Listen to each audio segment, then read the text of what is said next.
Good morning students, कैसे हैं मेरे प्यारे दोस्तों। तो आज का लेक्चर बहुत ही इंपॉर्टेंट होने वाला है। बहुत ही बढ़िया टॉपिक, बहुत ही इंटरेस्टिंग टॉपिक और बहुत ही आईएमपी फॉर न्यूमेरिकल्स। दोस्तों ऐसा है कि आपने अब तक सिर्फ लिक्विड बोला है, अब आप बोलोगे इनकॉम्प्रेसिव लिक्विड, स्टेडी फ्लो। जैसे कि मैं ऐसा बोलने वाला हूं कि मेरे पास एक ट्यूब है जिसमें स्टेडी फ्लो हो रहा है, उसमें से मैंने सिर्फ 3 लाइन पहले सिलेक्ट कर दी। आप देख सकते हो कि यहां पे एक एरिया बन रहा है। सपोज मैं इसको पी पॉइंट डिफाइन करूं, दूसरा एरिया यहां पे बन रहा है, उसको मैं क्यू डिफाइन करूं, और तीसरा ये मैंने जो सिलेक्ट किया वो है आर। ध्यान से देखो दोस्तों, तीनों जगह पे अलग अलग वेलोसिटी हो सकती है। तो मैं पहले ही बोल दूं कि यहां जो वेलोसिटी होगी वो वीपी, वीक्यू एंड वीआर। तीनों का एरिया भी डिफरेंट है। Suppose AP, AQ and AR. Sir बात कंप्लीट। अब आप धीरे धीरे ये सोचो कि इसमें से जो फ्लो पास हो गए, यानी number of elements pass through the flow, वो हर एक साइज में से same number of particles flow हो गए। ऐसा नहीं है कि यहां पे ज्यादा फ्लो हो गए यहां पे कम, क्योंकि जितने एंटर हो गए उतने बाहर निकलने वाले हैं। यानी क्या हुआ, यहां पे मास कंजर्वेशन हो गया, जितना एंटर हो रहा है उतना बाहर निकलेगा। इसका मतलब दोस्तों अब बात ये हुई कि मेरे को सबसे पहला चाहिए डिस्प्लेसमेंट। डिस्प्लेसमेंट सर डिस्प्लेसमेंट कैसे फाइंड कर सकते हैं? डिस्प्लेसमेंट को दोस्तों मैं डी से डिफाइन करूं, इसका मतलब वेलोसिटी इनटू टाइम। सर आपने सिखाया था, yes, velocity is equal to displacement upon time. So displacement is equal to velocity into time. Displacement, velocity, दोस्तों में टाइम इंटरवल ले लो फिक्स, डेल्टा टी जितना, तो ये मेरा डेल्टा टी हो गया। क्यों ऐसा किया? क्योंकि मेरे को जाना है वॉल्यूम में। सर वॉल्यूम मतलब मैं v लिखूं, यहाँ पे चेंज इन वॉल्यूम है यानी डेल्टा v लिखूं, तो वॉल्यूम मतलब एरिया इनटू डिस्प्लेसमेंट, यानी delta V is equal to A. Sir displacement वाला ये रहा वी इंटू डेल्टा टी। बहुत बढ़िया सर, आपने वॉल्यूम का फाइंड कर दिया। क्यों फाइंड किया? बस उसका रीजन है कि मेरे पास 3 पॉइंट अलग अलग है, पी क्यू आर। दोस्तों ये तीनों के लिए मैं ढूंढना चाहता हूं, तो पहली बार ये तीनों में से हम लिक्विड फाइंड कर रहे हैं, लिक्विड को ही फ्लो करवा रहे हैं, वो वाटर ही है। ऐसा नहीं है कि यहाँ पे मैंने वाटर फ्लो करवाया, यहाँ पे कैरोसिन फ्लो करवाया, यहाँ पे डीजल या पेट्रोल फ्लो करवाया, नहीं, तीनों में सेम डेंसिटी वाला लिक्विड जा रहा है। इसका मतलब हर एक जगह पे डेंसिटी कांस्टेंट। सर वॉल्यूम का फॉर्मूला लिखना है, तो volume delta V is equal to A V delta T. Repeat, delta V is equal to A V delta T. Repeat, delta V is equal to A V delta T. यहां पे दोस्तों P point है, तो यहां पे P point की बात करते हैं, यहां पे क्यू पॉइंट की बात करते हैं, यहां पे दोस्तों आर पॉइंट की बात करते हैं। अब दोस्तों समझना है कि हर एक जगह पे मैंने डिफाइन तो सही कर दिया। अब इसमें समझना पड़ेगा कि मास में जाना है, तो mass is equal to density into volume. Yes और no? Density is equal to mass by volume. तो मास की बात करो दोस्तों, तो delta M is equal to rho delta V. P point की बात कर रहे हो तो पी रो तो कांस्टेंट है, यानी rho A P V P delta T. यहाँ पे delta M is equal to rho A V delta T. यहाँ पे delta M is equal to rho A V delta T. हर एक पॉइंट को बोलो, ये पी था, यहाँ पे क्यू था, यहाँ पे आर था। अब देखो सेम इंटरवल के लिए, यानी सेम इंटरवल डेल्टा टी था, तो मेरे को हर एक का मास मिल गया। यस और नो? Yes sir. सर आपने अभी कुछ बोला कि मास कंजर्वेशन है, इसलिए आप एक काम करो, कोई भी दोनों का मास इक्वल करो, यानी दोनों का मास कंपेयर करो। तो दोनों का मास कंपेयर करने गए, rho A P V P delta T, rho A Q V Q delta T. दोस्तों हर एक में से delta T cut, rho rho cut, क्या आया AP VP is equal to A Q V Q. दोस्तों ये मेरे लिए बहुत ही बढ़िया इक्वेशन आ गया। मैं इसको यूनिवर्सल बोलना चाहता हूं, ऐसा नहीं पी एंड क्यू। कोई मेरा दोस्त क्यू एन आर के लिए भी ले सकता है, यूनिवर्सल बोल दो तो मैं ऐसा लिख सकता हूं A1 V1 is equal to A2 V2। Yes sir, बढ़िया काम हो गया। यहाँ पे हम अच्छे से लिख सकते हैं A1 V1 is equal to A2 V2। दोस्तों इसका मतलब ये हुआ कि ये जो हमारी फिजिकल क्वांटिटी आई वो कांस्टेंट है। ये जो फिजिकल क्वांटिटी है उसको मैं बोलूंगा वॉल्यूम फ्लक्स। क्या बोलेंगे दोस्तों उसको हम? Volume flux. रिपीट दोस्तों, क्या बोलने वाले हैं? वॉल्यूम फ्लक्स, जो कांस्टेंट रहने वाला है। यानी कोई भी लिक्विड ले लो, ये वाला यानी इनकंप्रेसिव फ्लूइड जिसके अंदर ये पक्का होने वाला। दोस्तों इसका मतलब समझे, AV is equal to constant, A inversely proportional to V, यानी एरिया वेलोसिटी से इनवर्सली प्रोपोर्शनल है। दोस्तों क्या समझ में आ गया? आप अब अगर पानी डाल रहे हो, अब कुछ पौधे पे या ऐसा कुछ कर रहे हो, तो आपने अगर उस थंब को दबा दिया, आपने उसका एरिया छोटा कर दिया, तो उसकी वेलोसिटी बढ़ जाएगी। याद करो दोस्तों, हमने प्रैक्टिकली देखा होगा कि यस सर ऐसा ही होता है। हम जब पानी छाटते, जैसे हम थंब को दबाते हैं, एरिया डिक्रीज होगा, वेलोसिटी इंक्रीज होगी। बहुत बढ़िया कॉन्सेप्ट दोस्तों, प्लीज इसको पक्का करना। कोई मेरा दोस्त ऐसा बोलेगा सर वॉल्यूम फ्लक्स वो क्या डिफाइन करता है? तो फ्लो ऑफ रेट, यानी कितना रेट से फ्लो जा रहा है। आपने देखा जैसे एरिया दबाया रेट बढ़ गया।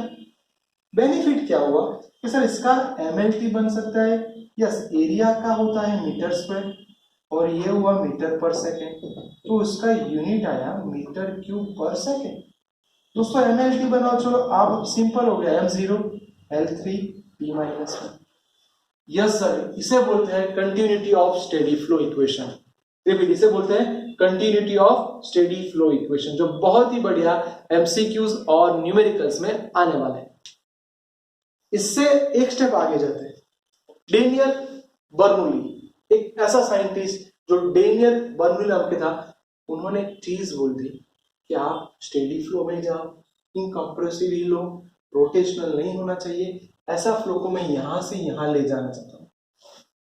देखो दोस्तों, पानी नीचे है, पानी को मैं ऊपर ले जाना पड़ेगा, उसके लिए कितना वर्क करना पड़ेगा? तो सीधी सी बात है, ये हो गया वर्क एनर्जी थियरम। यानी ये पक्का होने वाला है कि ये प्रिंसिपल इसका है। इन्होंने कुछ नई चीज नहीं बोली, तो उन्होंने स्मार्टली कुछ चीज एक्सप्लेन की। वर्क एनर्जी थियरम ही हम लोग अप्लाई करेंगे किस पे? ये फ्लूइड वाले कंसेप्ट पे। तो देखो दोस्तों, मेरे पास दो पॉइंट अलग अलग है। ये मेरा A पॉइंट है, वो वाला E पॉइंट है। दोनों का एरिया सेम नहीं है, तो चलो दोनों का एरिया क्या लिखेंगे? A1 A2। दोनों की वेलोसिटी डिफरेंट है, V1 V2। सर प्रेशर भी डिफरेंट होगा, P1 P2। और उनके कारण यहाँ पे कुछ नई चीज होने वाली है।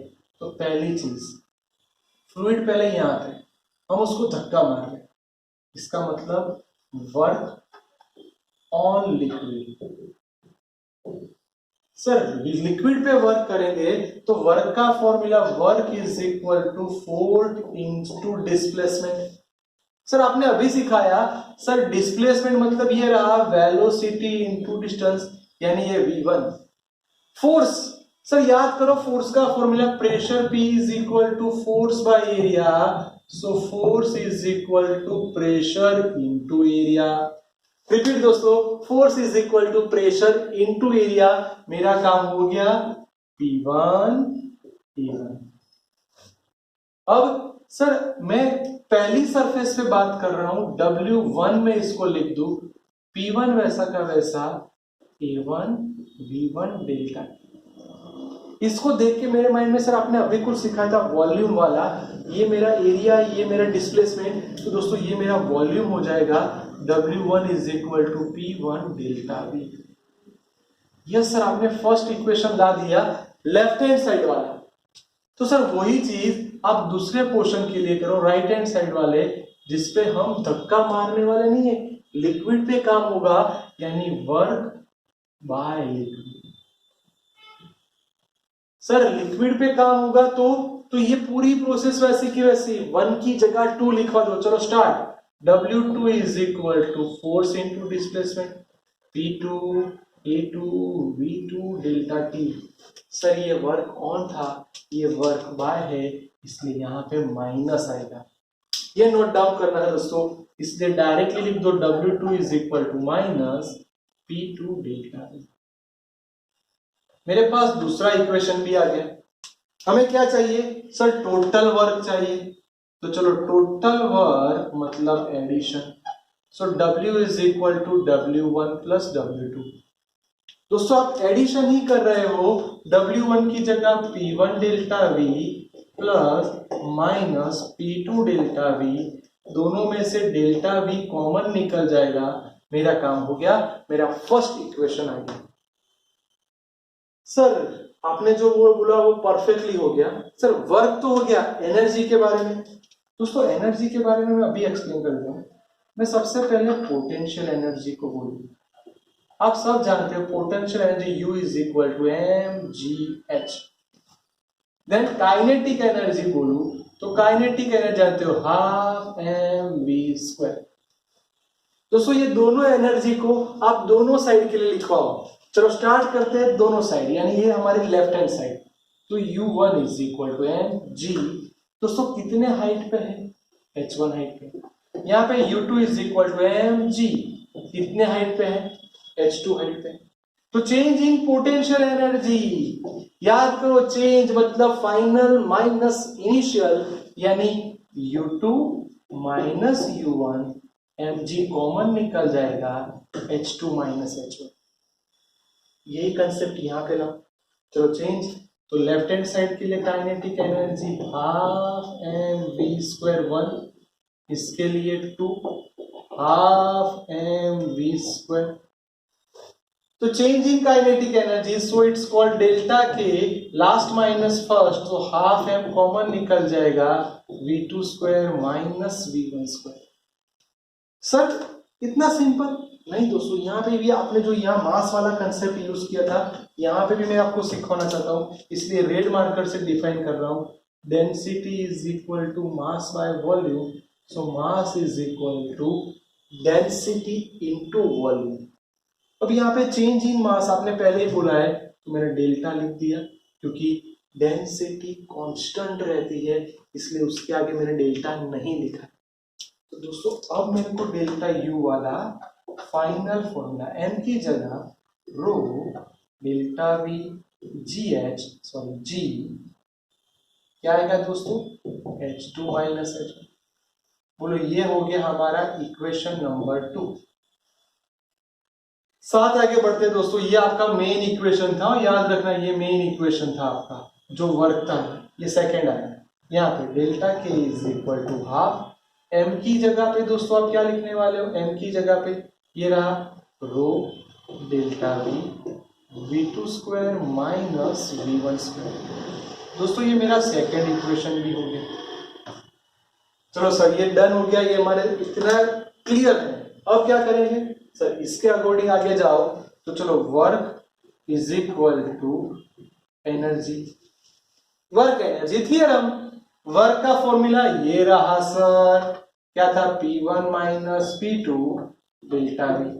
बोलो पोटेंशियल एनर्जी की rho delta V G H2 minus H1। यहाँ पे half rho delta V v2² minus v1²। दोस्तों क्या कट हो जाएगा? ध्यान से देखो, delta V delta V delta V cut. अब जो बच रहा है उसको साथ ही से लिखना, क्या आया? P1 माइनस P2 रो G मल्टीप्लाई करो H2, रो G मल्टीप्लाई करो H1, half rho v2² minus half rho v1²। Sir कितना बड़ा इक्वेशन आ रहा है। कोई बात नहीं दोस्तों, आंसर के नजदीक हो, 1 वाले एक साइड लिखो, लेफ्ट साइड 1 वाले, राइट साइड 2 वाले। चलो P1 यहाँ लिख दिया दोस्तों, P2 इधर जाएगा तो प्लस हो जाएगा। चलो ये तो ऑलरेडी यहाँ पे ही है, तो plus rho G H two, यहां माइनस है, इस साइड आएगा तो प्लस, यानी plus rho G H one. Sir ये तो इस साइड है, half rho V two square, ये माइनस है, इस साइड आएगा तो plus half rho V one square. Sir देखो कितना बड़ा इक्वेशन हम लेके आए। ये इक्वेशन दोस्तों ऐसा वैसा नहीं है, प्लीज इसको याद रखना, ये आपका मोस्ट इंपॉर्टेंट इक्वेशन एमसीक्यू और न्यूमेरिकल के लिए। साथ साथ दोस्तों इसको मैं फिर से लिखना स्टार्ट करूं तो P plus half rho V square plus rho G H is equal to मेरा फॉर्मूला आया कांस्टेंट। अब दोस्तों ये ऐसा इक्वेशन है कि जिसमें से बहुत सारे अच्छे से कंसेप्ट क्लियर हो जाएंगे। तो पहली बात, प्रेशर मतलब एनर्जी बाय वॉल्यूम, सर ये भी डन। इसको ध्यान से देखो, ये आपका है काइनेटिक एनर्जी बाय वॉल्यूम, चलो ये भी डन। तीसरा आ गया मेरा पोटेंशियल एनर्जी बाय वॉल्यूम। तो दोस्तों प्लीज इसको ध्यान से देखना, क्योंकि ये ऐसा थियरम है जो एग्जाम के लिए तो मोस्ट इंपॉर्टेंट है ही, पर आपकी कोई भी एंट्रेंस एग्जाम होगी, न्यूमेरिकल्स होगा, उसमें भी ये बहुत बहुत बहुत इंपॉर्टेंट होने वाला है। तो ध्यान से देख लो, पक्का कर लो, एटलीस्ट इसको 2-3 बार लिखना, तब जाके ये परफेक्टली आपको समझ में आएगा। ओके दोस्तों, ध्यान से देखना, अच्छे से लिख देना, मोस्ट आईएमपी फॉर्मूला।